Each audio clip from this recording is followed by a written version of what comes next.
నమస్తే, welcome to Sakshi business. This is Shahida. Stock మార్కెట్లలో ఇన్వెస్టర్లకు డివిడెండ్ గురించి తెలిసే ఉంటుంది. ఇక్కడ కేవలం షేర్ ధర పెరగడంతోనే కాదు, షేర్లు కలిగి ఉన్న వారికి కూడా కంపెనీలు అదనపు ఆఫర్లు ప్రకటిస్తూ ఉంటాయి. వీటిలోనే డివిడెండ్ ఒకటి. ఇక్కడ ఈ డివిడెండ్ డబ్బులు నేరుగా షేర్ హోల్డర్ల అకౌంట్లలోనే జమ అవుతూ ఉంటాయి. ఇప్పుడు టీవీఎస్ హోల్డింగ్స్ కంపెనీ మధ్యంతర డివిడెండ్ ప్రకటించింది. టీవీఎస్ మోటార్ కంపెనీ ప్రమోటర్ సంస్థ పేరెంట్ కంపెనీ టీవీఎస్ హోల్డింగ్స్ కీలక ప్రకటన చేసింది. ఒక్కో ఈక్విటీ షేరుకు 86 రూపాయల చొప్పున ఇంటీరియం డివిడెండ్ ప్రకటించింది. ఈ మేరకు కంపెనీ ఎక్స్చేంజ్ ఫైలింగ్ లో వివరాల్ని వెల్లడించింది. మార్చి 25న బోర్డ్ ఆఫ్ డైరెక్టర్స్ సమావేశంలో టీవీఎస్ హోల్డింగ్స్ డివిడెండ్ ప్రకటన చేసింది. ఇక్కడ డివిడెండ్ పొందేందుకు రికార్డు తేదీ ఏప్రిల్ 2గా ఉంది. అంటే ఇంకో వారం వరకు ఛాన్స్ ఉందని చెప్పొచ్చు. అంటే ఆ లోపు ఈ కంపెనీ షేర్లు కలిగి ఉన్న వారికి డివిడెండ్ అందుతుందన్నమాట. ఇక కంపెనీ డివిడెండ్ ప్రకటన చేసినప్పటి నుంచి నెల రోజుల్లో డివిడెండ్ డబ్బులు అకౌంట్లో పడతాయని కంపెనీ స్పష్టం చేసింది. గత ఏడాది కూడా ఈ కంపెనీ మార్చి నెలలో షేర్ హోల్డర్లకు మధ్యంతర డివిడెండ్ 93 రూపాయలు చెల్లించింది.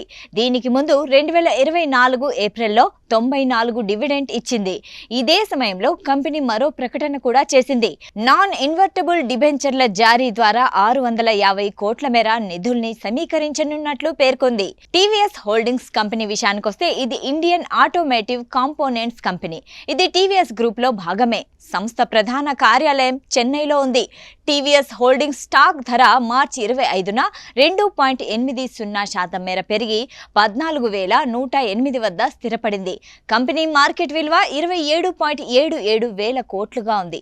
స్టాక్ 52 వారాల గరిష్ట ధర 16,297 కాగా కనిష్ట ధర 7,904.70గా ఉంది. నెల రోజుల్లో ఈ స్టాక్ 10% వరకు పడిపోగా 6 నెలల్లో 10% పెరిగింది. ఏడాదిలో మాత్రం 59% పుంజుకుంది. 5 ఏళ్లలో మాత్రం 160% పెరిగింది. ఈ కంపెనీ మూడో త్రైమాసికం ఫలితాల విషయానికొస్తే నికర లాభం వార్షిక ప్రతిపాదికన 27.7% పెరిగి 493.16 కోట్లుగా ఉంది. అంతకుముందు ఇదే సమయంలో లాభం 386.04 కోట్లుగా ఉంది. కార్యకలాపాల ఆదాయం 34.5% పెరిగి 15,275.63 కోట్లుగా ఉంది. మొత్తం వ్యయాలు చూస్తే 33.8% మేర పెరిగి 13,824.10 కోట్లుగా ఉంది. సాక్షి టీవీ ప్రసారాలను నిలిపివేయటం చట్టరీత్యా నేరం. సాక్షి టీవీ ప్రసారాల కోసం మీ స్థానిక కేబుల్ ఆపరేటర్ను వెంటనే సంప్రదించండి.